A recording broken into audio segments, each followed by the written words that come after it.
Setelah jatuh miskin dalam semalam, pemuda ini harus mengelola restoran yang baru saja diakuisisinya dengan modal seadanya. Untuk menginap di hotel, ia harus menjual jasnya. Untuk membeli meja baru restorannya, Han-woo harus menjual jam tangannya. Namun karena dulunya ia adalah direktur perusahaan kuliner ternama di ibu kota, Han-woo masih punya koneksi dengan para influencer terkenal dan ia meminta semuanya untuk mempromosikan restoran barunya. Tapi yang ada semua malah menolak karena memang berita buruk tentang Han-woo yang sudah dipecat dengan tidak terhormat dari jabatan direktur sudah tersebar kemana-mana. Sempat ada satu influencer yang berminat membantu dan meminta saja foto makanan di restorannya. Namun Han-woo masih merasa kalau foto yang ada belum cukup bagus dan piringnya terlalu jelek. Belum sempat mengambil foto yang bagus, Han-woo malah sudah berdebat dengan pegawainya karena meminta pelanggan membayar dulu makanan sebelum mendapat makanannya. Sedangkan prinsip Han-woo, pelanggan harus makan dulu sebelum membayar. Perdebatan antara Han-woo dan pegawai barunya pun tak kunjung usai karena Jin Myung malah sibuk nonton drama saat sedang kerja.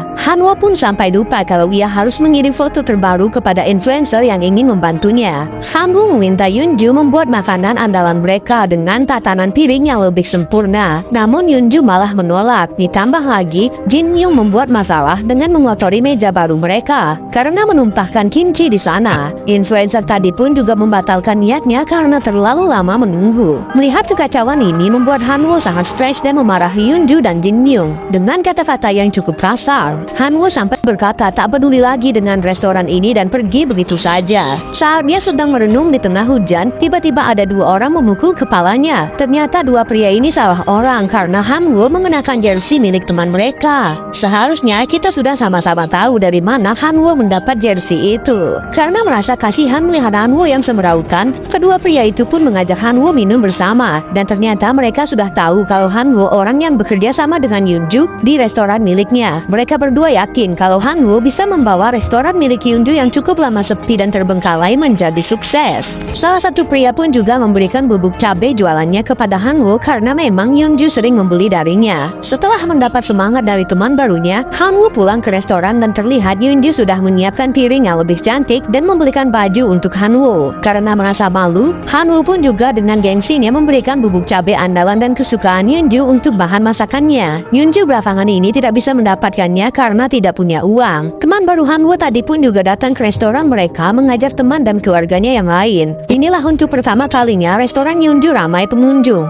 Selama ini Yoonju tidak pernah mencoba memasarkan restorannya dan Han-woo berhasil melakukannya. Orang-orang yang datang pun juga baru tahu kalau masakan Yoonju sangat lezat. Mereka pun berpendapat bahwa tak seharusnya restoran Yoonju selama ini sangat sepi. Untuk merayakan keberhasilan mereka, Han-woo, Yoonju dan juga Jin Myung akan pergi minum bersama. Namun baru saja keluar dari kedai mereka, tiba-tiba ada mobil yang menghalangi mereka dan turun satu orang pemuda yang terlihat teler. Orang itu marah-marah kepada Han-woo dan Yoonju karena sudah merebut pegawai andalan di restorannya. Jin Myung ternyata dulu bekerja di restoran milik keluarga pemuda ini selama 15 tahun dan keluarga pemuda ini belum bisa terima kepergian Jin Myung. Alasan Jin Myung kepada keluarga pemuda tadi juga membuat Han-woo marah karena ternyata Jin Myung sudah membual kepada bos lamanya kalau di restoran baru milik Han-woo ia akan dibayar 10 kali lipat. Padahal kan nyatanya tidak begitu.